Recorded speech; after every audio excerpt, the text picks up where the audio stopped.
So a lot of you might not know this.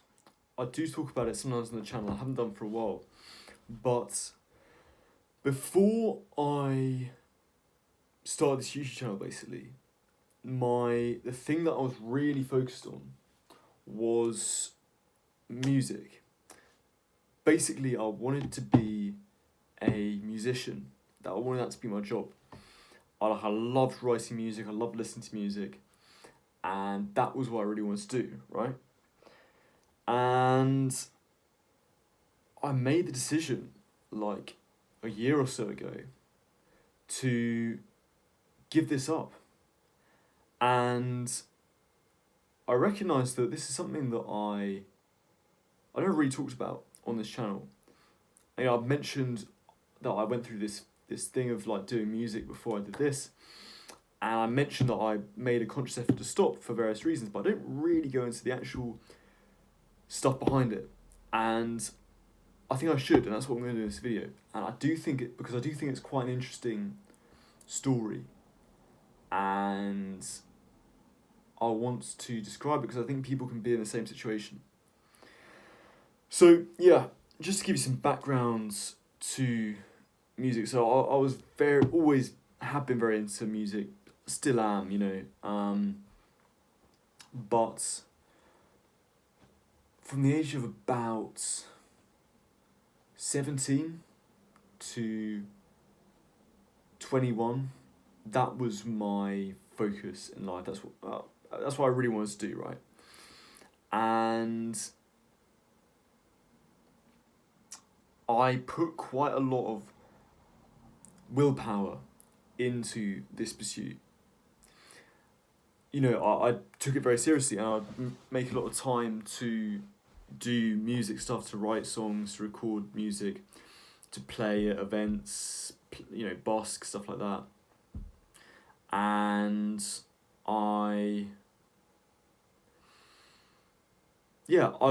some of this would be through love, because I genuinely wanted to do it, and I really enjoyed it. But some of it was through, willpower. Like I had to make myself do it. And this is a common thing with anything that you want to pursue, that you want to do well in, is there will be times when you enjoy it, but of course there will be times where, frankly, you can't really be bothered for it. You'd rather do something else. And, part of being a success in anything is being able to recognise that. But there was something about the music and the focus that I had on it that was significant, that's what I say. And that is that during this time of about 16, 17 to 21, there were also other things that I was interested in that I really resisted spending too much time on, or I felt guilty about spending time on, because I had it in my mind to do music. That was the thing that I was going to do. That's what I wanted to focus on. To give a big example, I got massively into learning languages at about 17. And I spent a lot of time studying languages and learning about how to study languages and just understanding different languages, grammar and stuff like that. And I spent a lot of time doing this. I did do this quite a lot, but when I did it, there was a little tinge of regret, a little tinge of guilt in spending time doing this instead of spending time with music, because that was the thing that I'd really dedicated to want to do. That's what I really thought I should be spending my time doing. And so it's not that I didn't have other hobbies, it's not that I didn't spend time doing other hobbies, but I allowed myself to have other hobbies, but any time I spent doing something that wasn't music, even if it was something that, frankly, I should be exploring, that I was enjoying, there was a slight sense of regrets and a slight sense of guilt for indulging in something that wasn't music. Anyway, I went off to university, and there were COVID years for a while, so I sort of didn't do much on the music. Like, I wrote a few songs, and I played with a few other people for a bit, but it got to second year, and I sort of sat down with myself and I thought, like, pubs were opening up again, and there was a real opportunity for me to play music in a live context again. And, I wasn't very savvy about social media at the time, and I thought, really, if I wanted my music to be big, I just had to get it played at gigs, busking, whatever it was. I just needed to get myself out there and go to open mics, do gigs, network with people and stuff like that. And I thought, I've just got this real opportunity to do this now. And so what I did was I just poured all my resources into the music, and pretty much every night, like, I would be at some open mic somewhere in Manchester. Like, I had a full list of all the open mics that were going on in Manchester, and Monday would be this one, Tuesday would be that one, Wednesday there were two, so I'd sort of alternate, and I just built this into my schedule. And I was at university at the time, but to be honest, it was the open mics that was really dictating the weekly routine, the routine of my week.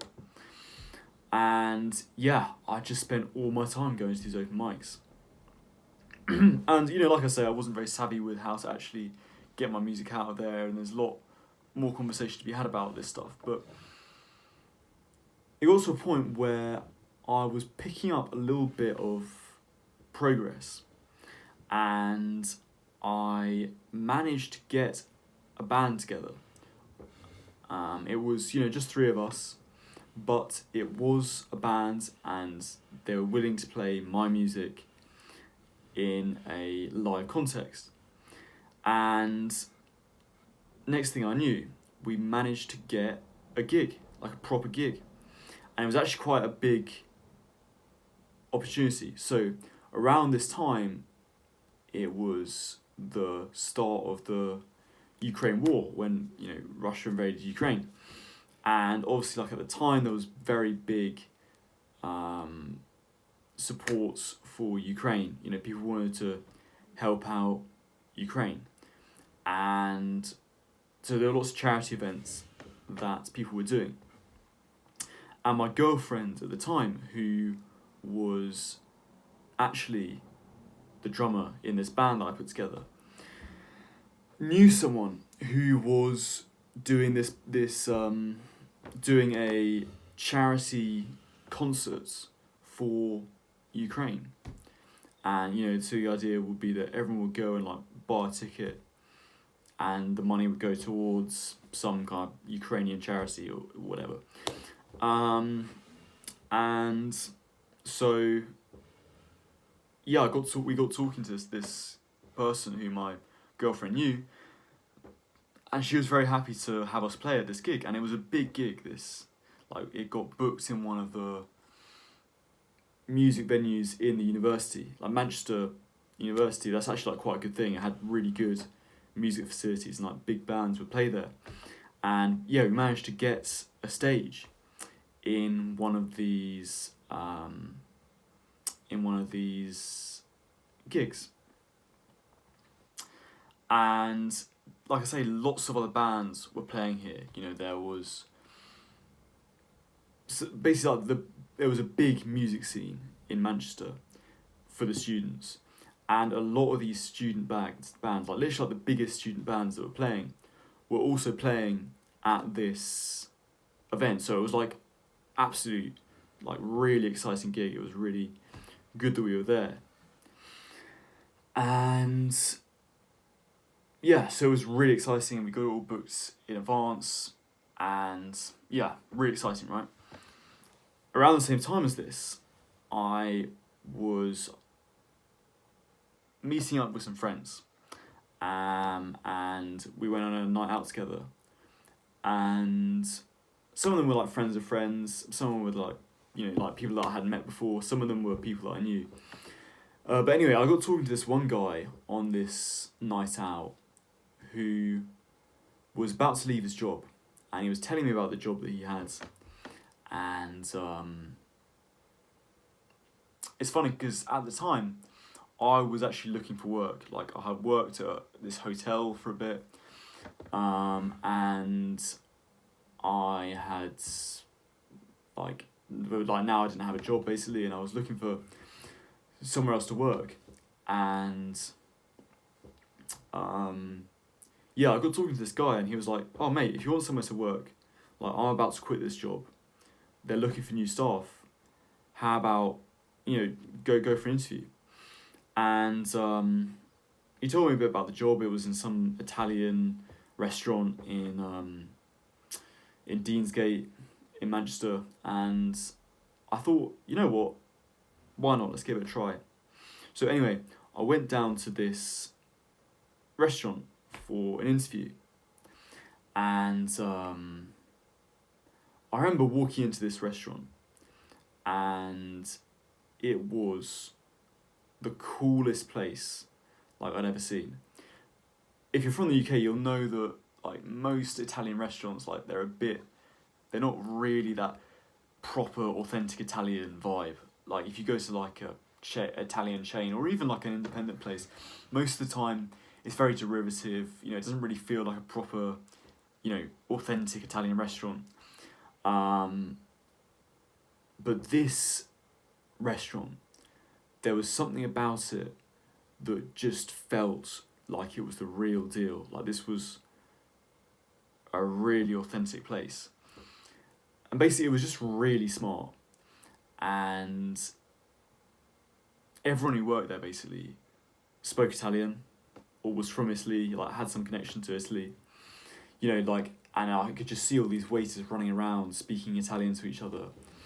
And it was just really fancy, and I remember they had these like oysters and on ice, in these kind of trays, and really smart tables, and it was just, I remember just taking it all in. I was like, wow, this place is really cool. It would be amazing to work here. Like, it looks like a good deal. And I'd learned a bit of Italian, like by this point, like I could speak it reasonably well, just as like a kind of, just stemmed from my interest in languages, basically. I'd sort of taught myself a bit of Italian. And I remember talking to one of the guys there. I just said, like, "Oh, I'm here for an interview," and he sort of led me to a seat, and I sat down for a bit. And you know how Italian people, like, often they'll say Italian words in English, so like they'll kind of say, "Oh, ciao," stuff like that. And I remember this guy then got me, and he said, "Oh, let me introduce you to the person who's going to interview you." And it was this big sort of long-haired, dark, olive-skinned Italian bloke. And he sort of came up to me and he said, "Ciao." And I said back, "Ciao, come stai?" Which means like, "Oh, how are you?" And it was just a very subtle thing, but it just, it was just enough to be like, "Oh, I speak Italian, by the way," but not, it's just a very subtle thing that I just snuck in there. And he was just like, "Oh, are you Italian? Do you speak Italian?" And I was like, "Oh, I look quite sort of olive skinned, so people sometimes think I'm Italian," which, is very flattering. But I was like, "No, I'm not actually Italian, but I do speak Italian." And yeah, we just really hit it off in this interview, and we were chatting to each other in Italian and stuff like that. And we got a trial shift booked in, and came back the next week and did this trial shift, and it was really cool. It was really fun. Like, I was just basically a runner. Like, I was just handing out plates to people. But it was so exciting, because everyone in the kitchen was, I'm just emphasising the point home, but like everyone was Italian. Everyone was there speaking Italian. The waitresses were all Italian. all the clientele were Italian as well. Like there was just this whole like miniature Italy. There's a miniature Italian community that was. It seemed like it was sort of centralized into this one restaurant in Manchester, and I got talking to everyone, and oh man, some of the waitresses there were just yeah, like very beautiful, Italian women. Like, well, the point I'm getting at is it was such an exciting atmosphere to be around, and I was really glad that I found this job. Anyway, this boss who'd interviewed me originally, I went downstairs with him afterwards, and we had a little conversation. He was like, "Yeah, if you're happy, to work here, let's get this organised." And we booked my first shift in, and I think I was going away for a few weeks, so I wouldn't be able to work for a few months. But when I got back, I had a book in the calendar. I had a day booked in the calendar for when I got back. And yeah, I walked away very happy with it. Anyway, I go away on holiday for a few weeks, and suddenly, while I'm on holiday, I remember like I was walking back from like a night out we were having while we were on holiday, and I suddenly realised something, and that was that my first shifts that are booked to work at this job was the same day as this gig to play at this Ukraine concert. And this was a disaster, because and I realised this at quite short notice, so it was really hard to like reorganise it. And yeah, so I had to make a decision basically, like what am I going to cancel at extremely short notice? Is it going to be my job? And basically, like if you're cancelling at that short notice for your first shift at your first job, at the job, like it's kind of game over. Like you're not really going to be able to,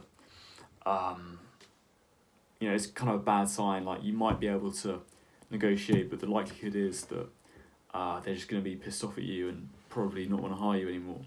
Or do I cancel this this gig that I'd worked so hard to do, to get organised? That was literally like meant to be the sort of big peak moment of what I'd been working really hard to do for this whole year, basically. And I thought about it, and with a heavy heart, I decided that, yeah, I should probably do this gig. This is probably more important. It's a bigger deal. There's less ability to reorganise it. And it's what I've been working harder to do. And, I'll be letting more people down if I quit that, right, for the sake of a job. It didn't seem to make sense. And so I told my boss, really sorry, but I actually can't do this. This day, can we reorganise to another day? And, like I say, I realised this at quite short notice. And he was quite pissed off at me, actually. He was like, no, I can't reorganise your shifts. Don't be ridiculous. And so I was like, oh, I'm really sorry, but if I can't reorganise the shift, like this commitment I've got is far too important. Yeah, I'm sorry, I can't work. And yes, that was the end of my very short employment at this restaurant. And anyway, the day of the gig came, and I went and did this performance. And like I say, it was this big hall. Lots of bands were playing. We were in early sets, so it was a bit more of a sort of warm-up act. But still, it was a good atmosphere. There were a fair amount of people there. And it was really exciting. And, we did a good performance and stuff like that. And, it was a good evening, and I'm glad I made all these memories and stuff like that. But I remember getting to the end of that gig, that, you know, like I say, it was a big deal, and this was meant to be like the big culminating moment in my music career, if you want to call it that. But there was a little bit of me at that moment that just felt like I kind of wish that I'd worked at this restaurant instead. And, you know, just saying that now, like, it sounds so ridiculous. And in some sense, like, I recognise that, yeah, it was still the right move to play the gig or whatever. But I just remember thinking, like, damn, like, I really regret not going for this job at the restaurant. And I just thought, like, I'd foregone so many experiences. Like, having not worked at this restaurant, I'd forgone so much. Like, there was this whole, like, bunch of people that I could have met at this restaurant. You know, this whole, like, Italian community. You know, that would have been great for my Italian. You know, would have met a lot of cool people that I wouldn't have met otherwise, you know. And, yeah, I just, like I say, I really felt this regret for not having worked at this restaurant. And I suddenly realised, like, how much of my life I was disregarding because I was just blindly focusing on the music, and I wasn't allowing myself to see slightly wider and sort of think, what does I actually want in the grand scheme of my life, you know? Was it just to be wildly successful at music? Or were there other things that really it would be better for me to put my time into? And yeah, there are a lot of other experiences that happened in the following few months that, you know, don't cover the scope of this video. And eventually, I didn't give up music. Like, I still listen to music, I still write music, I play music and whatever. It's still a part of my life, but a few months after that, I just realised, like, there's too much other stuff that I should prioritise in my life for me to have such a narrow focus with the music and writing and performing.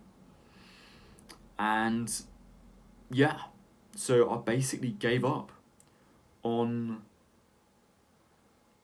my dream, you know, which is something that people never tell you to do. But to be honest, I was better off for it. Like, I was a lot happier as a result. And it sounds weird to say, but I lived a life, it allowed me to live a life that was more closely aligned to what I actually wanted to do with my life.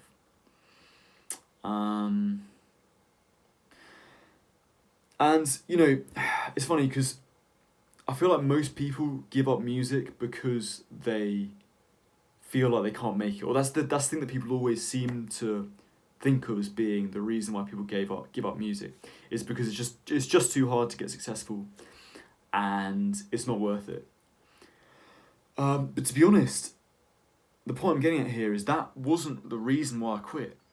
You know, to be honest, I enjoyed the challenge. You know, I found it fun going to these open mics and just, you know, I liked having this big insurmountable goal of, like, am I going to make it? You know, is it going to all be worth it? And seeing those small wins, you know, like, I found it really enjoyable, really exciting.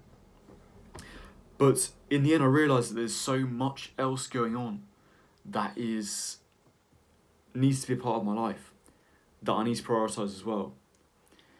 And just after I quit music, like, just for the first time in my life, I could sit down and, like, study a language, you know, study some Italian, watch a YouTube video about a language, and not feel some deep sense of guilt for not doing music at that very 1 second, not picking up my guitar and just playing something, even if I wasn't very interested in doing it, because I had this big idea that I wanted to be a musician.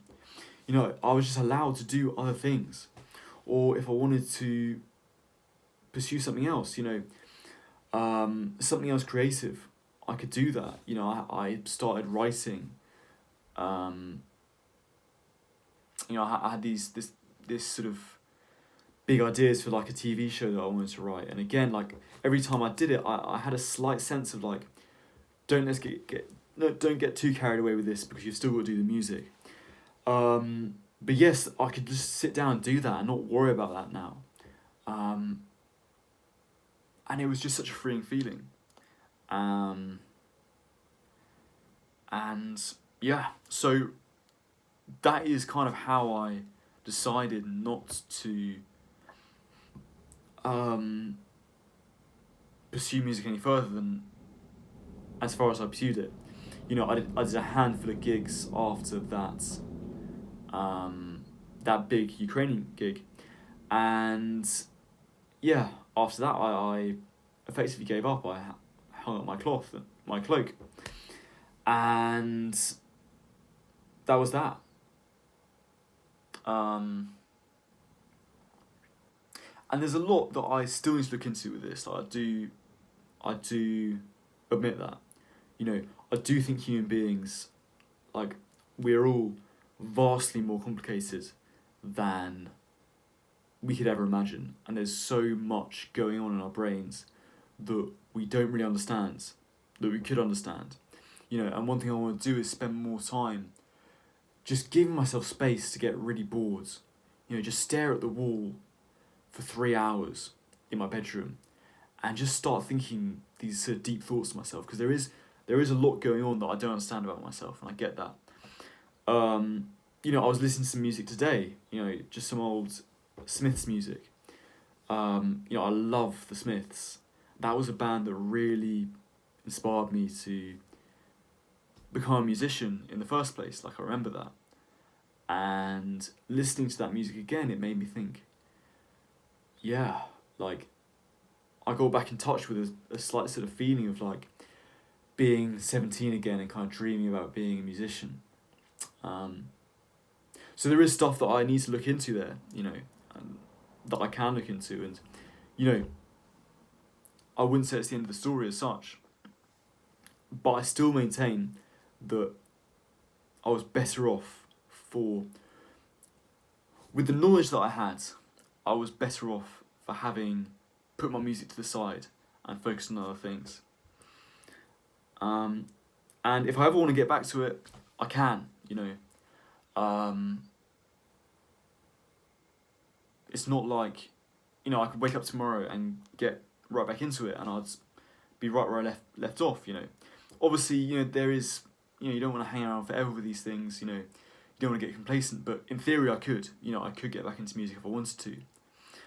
And I'll be all the better for having had a break and having a clarity about that. But to be honest, I'm quite happy doing what I'm doing at the moment, pursuing these other avenues, making YouTube videos, recording travel videos for YouTube, and yeah, having a open mindset about what I'm doing with my life, and not being too narrow, not being too dogmatic about just focusing on one thing, being open to the experience, has allowed me to do that. So anyway,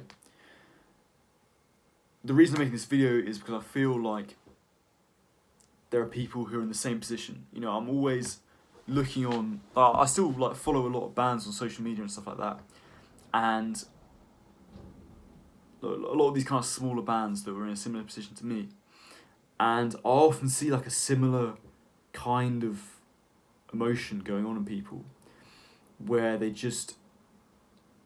This kind of sounds bad to say, but from someone who's been there, I can just tell when people have slightly lost the reason why they're originally doing the music, and they just get distracted with things that aren't going to help them pursue music. They get obsessed with their TikTok, rather than just writing good music that is actually what they're there for. You know, they just get obsessed with metrics on social media and promoting their band on social media and stuff like that. But their actual music, it's lost a bit of that love. That's why they started. And yeah, I just, maybe you're not a musician, maybe you're it's something else, but I just think we can get very locked in with one thing. And don't get me wrong, like, sometimes you do have to make sacrifices, sometimes you do have to just pick one avenue and just focus on that. But there is also a time and a place for opening up and diversifying your interests and putting something down for a few months and just trying something else.